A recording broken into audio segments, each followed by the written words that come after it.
సమయం TV channel వాళ్ళకి, media మిత్రులకి, సోదరి సోమరులకు ముందుగా నమస్కారము. మేమేందో మీకు తెలియజేసుకుంటున్నాము. మరి కట్కం నరసింహరావు మన ఆలోచన సాధన సమితి వ్యవస్థాపకులకు వాళ్ళకు ధన్యవాదాలు. మరి బీసీల కోసం ఎంతో ఆయన ముందుకు వచ్చి ఇటువంటి కార్యక్రమాలు చేపడుతున్నారు. అందులో భాగంగా నేను మన ఆలోచన సాధన సమితి మాసులో ప్రచార కార్యదర్శిగా కొంపోజు నరహరిచారి.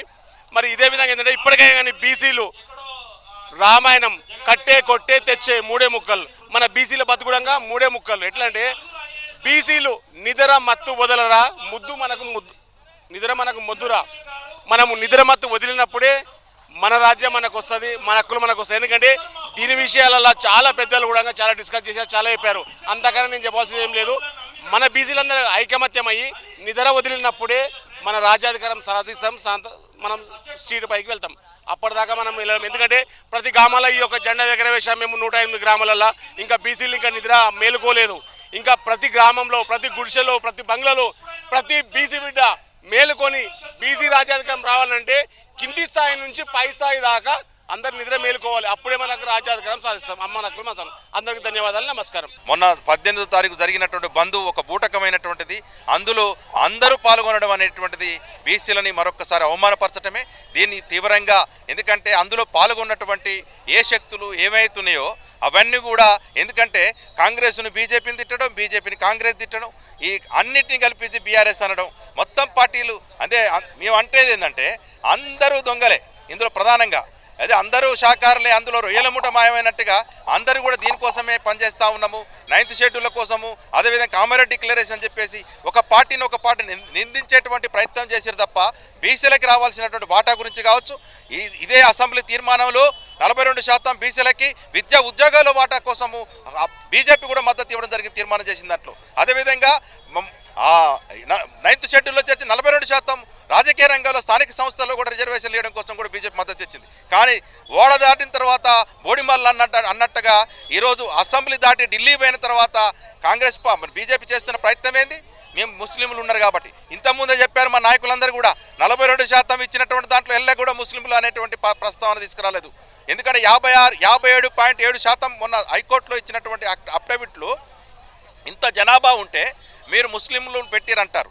బండి సంజయ్ మాట్లాడుతూ ఉన్నాడు, పనికి మాలిన మాటలు బంద్ చేయి, మా బీసీ కావచ్చు కానీ నేను బీసీల నుంచి బహిష్కరిస్తాం. నువ్వేమంటున్నావు? ఇది దేశవ్యాప్తంగా ఎవరు తాత జాగిరి కాదు, దేశవ్యాప్తంగా కాదు, ఇవ్వాల్సిన అవసరం ఉంటుంది. 11 ఏళ్ళు మోడీ ప్రభుత్వం బీసీ అని చెప్పుకునేటువంటి బీజేపీ ప్రభుత్వం పరిపాలిస్తుంటే ఇప్పటివరకు జనగణన చేయకుండా 2027 అని చెప్తా ఉన్నారు. మొన్న బీసీ మహిళలకు సంబంధించిన 33% రిజర్వేషన్లను ప్రకటించడం జరిగింది. దాంట్లో మీరు చేస్తున్నది ఏంది? అందులో కూడా ఏబీసీ కోట ఇవ్వలేదు. మళ్ళా అగ్రకులాలకు, క్షత్రియులకు సంబంధించిన బాపనోళ్ళు, అదే పటేలమ్మలు, అదే ఇంకా దొరసానులు ఏమొచ్చి పార్లమెంట్లో కూర్చొని అసెంబ్లీలో కూర్చునే పరిస్థితి వస్తుంది తప్ప మళ్ళీ మా బీసీలు వాటి వైపు వెళ్ళే పరిస్థితి లేదు. అందుకే అసెంబ్లీలో మాకు అవకాశం లేదు, మా రాజ్యసభలో అవకాశం లేదు, పార్లమెంట్లో అవకాశం లేదు. ఏకైక అవకాశం ఉన్నటువంటి స్థానిక సంస్థలు, గ్రామ సర్పంచులు, ఎంపీటీసీలు, ఎంపీపీ, జడ్పీటీసీలు, వీటికి సంబంధించిన అవకాశం ఉన్న కాడ కూడా నోటికాడి ముద్దలు లాగినట్టు, గద్దల్లాగా లాగినటువంటి ఈ రాజకీయ పార్టీలే మళ్ళా కపననాట ఆడుకుంటూ 18లో కేంద్రంలో ఉందని చెప్పి తప్పించుకునే ప్రయత్నం చేస్తూ ఉన్నాడు. ఈరోజు అఖిలపక్ష ఆందోళన పోకపోవడం అనేది బీజేపీ మన కాంగ్రెస్ పార్టీ చేసినటువంటి పెద్ద తప్పు. పనికిన మా తుమ్మితే ఊడిపోయేలాంటి ముక్కు లాంటి 9వ నెంబర్ జీవో తీసుకొచ్చి 9వ షెడ్యూల్ కోసమే ప్రయత్నం చేస్తున్నటువంటి నాటకాలు బంద్ చేయాలి రేవంత్ రెడ్డి. ఈరోజు బీజేపీ కావచ్చు, కాంగ్రెస్ కావచ్చు, బీఆర్ఎస్ కావచ్చు, 3 పార్టీలు బీసీలను మోసం చేయడం కోసం మరొక్కసారి ముసుగు అవతారం ఎత్తుకొని ప్రయత్నం చేస్తూ ఉంటే ఈరోజు బీసీలు తెలివైన వాళ్ళు కాబట్టి గమనించగలిగినాం. మీరు చేస్తున్నటువంటి కుట్రల్ని ఛేదించడం కోసమే ఈరోజు రాష్ట్ర వ్యాప్తంగా మరొక ప్రత్యామ్నాయ ఉద్యమం చేసిన సాంప్రదాయ సంఘాలకి కాలం చెల్లింది కాబట్టి నూతన వరవడితోటి ఒక ప్రత్యామ్నాయ బీసీ ఉద్యమాన్ని నిర్మించడం కోసం బీసీ, ఎస్సీ, ఎస్టీ, మైనార్టీల అందరి ఐక్యంతో 90% మంది ఉన్నటువంటి ప్రజలందరితోటి భాగస్వాములు చేసుకొని పెద్ద ఎత్తున ఉద్యమం నిర్మిస్తున్నాం. కాబట్టి ఈ ఉద్యమంలో అందరు భాగస్వాములు కావాలని చెప్పేసి పెద్ద ఎత్తున పేరున నమస్కారాలు తెలియజేసుకుంటాము.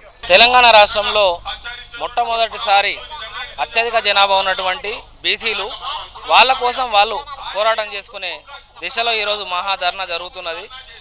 మొట్టమొదటిసారిగా తెలంగాణ రాష్ట్రంలో తెలంగాణ బంధు తరహాలో, ఉద్యమం తరహాలో రాష్ట్ర వ్యాప్తంగా స్వచ్ఛందంగా బంధు పెద్ద ఎత్తున జరిగినది. దాని కొనసాగింపుగా ఈరోజు అన్ని శ్రేణులను, అన్ని సంఘాలను అందరినీ మమైక్యం చేసే దిశగా ఈరోజు మహాధర్నా నిర్వహించడం జరుగుతుంది. ఈరోజు తెలంగాణ రాష్ట్రంలో పార్లమెంట్ అసెంబ్లీ ఆమోదించింది. అన్ని రాజకీయ పార్టీలు కూడా సమ్మతి తెలిపినాయి. మేము మేము అఖిలపక్షంగా పోతామని అంటున్నారు. మళ్ళీ ఎవరికి నష్టం ఎవరు దీనికి అడ్డంగా ఉన్నారు? అయితే తెలంగాణ రాష్ట్రానికి సంబంధించి ఎవరు లేరు. కానీ దీని వెనుక కుట్ర దాగినది. ఒకవైపు రిజర్వేషన్లు కల్పిస్తున్నాయి, మరోవైపు ఈ రిజర్వేషన్ల మీద కోర్టు ద్వారా పోయి ఛాలెంజ్ చేయడం కోసం ఒక వర్గం ప్రయత్నిస్తుంది. కేవలము ఏ వర్గానికి లేని యొక్క వ్యతిరేకత రెడ్డి వర్గానికి మాత్రమే ఉన్నది. 119 శాసనసభలు ఉన్నటువంటి ఈ తెలంగాణ రాష్ట్రంలో దాదాపు 46 మంది ఎమ్మెల్యేలు వాళ్ళే ఉన్నారు. ముఖ్య మంత్రుల సంఖ్య దాదాపు 50% వాళ్ళే ఉన్నారు. మళ్ళీ ఎందుకు ఇవాళ ప్రధానమైనటువంటి బీసీలు ఈ రాష్ట్రంలో 64% ఉన్నారు. మళ్ళీ 64%కి 42 ఇవ్వవా? ఇంకొకటి మేము లాజికల్గా ఒకటి చెప్పాల్సుకున్నాం ఏంటంటే 10% ఈబీసీలకు ఇచ్చారు. అసలు ఈబీసీలే 10% లేరు కదా దేశంలో. మరి దీనికి ఎట్లా 9th షెడ్యూల్లో చేర్చారు? మరి దీని మీద ఎందుకు ఎవరు ఛాలెంజ్ చేయలేదు? అంటే ఈరోజు భారతదేశంలో ఉన్నటువంటి రాజకీయ పార్టీలు కూడా అగ్రకుల అహంకారంతోన దళిత బహుజన శ్రామిక వర్గాలను అణగదొక్కేటువంటి దీర్ఘకాలికమైన ఆలోచనతోన కొనసాగుతున్నాయి. అట్లనే ఇంకా భవిష్యత్తులో కూడా వీళ్ళని బీసీలను మభ్యపెట్టాలి, ఇది ఇట్లనే సినిమా నడపాలి. కానీ ప్రజలు మేల్కొన్నారు. దళిత బహుజన శ్రామిక వ్యక్తి ప్రజలు ఉద్యమాల వైపు నడుస్తారు. ఈ ఉద్యమాన్ని బీసీలకు మేమెంతో మాకంతా proportional share in political economical resources, భారతదేశంలో ఉన్నటువంటి వనరుల పైన కూడా అన్ని వర్గాలకు మేము న్యాయమైన డిమాండ్ కొడుతున్నాం. వాళ్ళ ఇంట్లోకి వెళ్ళి ఇవ్వమంటలేము. ఇలా భూములు ఉన్నాయి ఎవరి చేతిలో ఉన్నాయి, జలాలు ఉన్నాయి ఎవరి చేతిలో ఉన్నాయి, ఫ్యాక్టరీలు ఉన్నాయి ఎవరి చేతిలో ఉన్నాయి, బ్యాంకులు ఉన్నాయి ఎవరి చేతిలో ఉన్నాయి. ఇట్లా మొత్తం ప్రధానమైనటువంటివి ఉన్న వాళ్ళ చేతిలో పెట్టుకొని ఇలా బీసీలను మభ్యపెట్టే ప్రయత్నం చేస్తున్నారు. అయితే దీంట్లో జరుగుతున్న ప్రధానమైనటువంటి అంశాలు నేను ఒకటి ఏం చెప్తున్నా అంటే, రాజకీయ పార్టీలు బీసీలను ప్రలోభాలకు గురి చేస్తున్నాయి. ఉదాహరణకు మొట్టమొదటిసారి అనంతరామన్ కమిషన్ వేసారు. అనంతరామన్ వేసినటువంటి కమిషన్ పెట్టిన రిపోర్టులు ఏమైనాయి? ఆయన 50% ఇవ్వాలని అప్పుడే చెప్పిండు 82, 83 ప్రాంతంలో. మురళీధర్ కమిషన్ అదే చెప్పింది, కలేర్కర్ కమిషన్ అదే చెప్పింది, బీపీ మండల్ కమిషన్ కూడా అదే చెప్పింది. మండల్ కమిషన్ చెప్పినటువంటి దానిపైన ఈ మొత్తం అది ఏదో ఎత్తుకపోతున్నారు, బీసీలకు వీళ్ళకు భాగం కల్పిస్తే ఇక మాకు ఏమో కొట్టుకపోతుందని ఏది ఆర్టిఫిషియల్ మూమెంట్ను డెవలప్ చేసి అగ్రకులాలు వ్యతిరేకతను బీసీల వ్యతిరేకత పట్ల వాళ్ళు ఇలా ఉద్యమాన్ని నీరుగార్చే ప్రయత్నం చేస్తున్నారు. కానీ బీసీలు మేల్కొన్నారు. బిడ్డ మీ ఆటలు సాగవు, అంతిమ విజయం మాదే, భవిష్యత్తులో రాజ్యాధికారం మాదే అని చెప్పేసి మన ఆలోచన సమితి మేము బలంగా నమ్ముతున్నాం. ఆ దిశగా మా లక్ష్యాన్ని చేరేంత వరకు ఎస్సీ, ఎస్టీ, బీసీ మైనార్టీలను అందరినీ కలుపుకొని ఈ దేశంలో బహుజన రాజ్యాధికారం కోసం ముందుకు సాగుతామని చెప్పేసి ఆశిస్తూ జై బీసీ.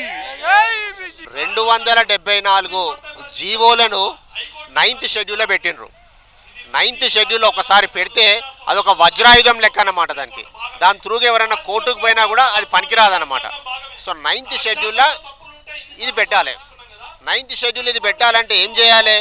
ఈ జీవో కాపీని తీసుకొని అఖిల పక్షాన్ని తీసుకొని మోడీ దగ్గర కూర్చొని ఈ జీవోని పెట్టేటట్టు చూడాలి.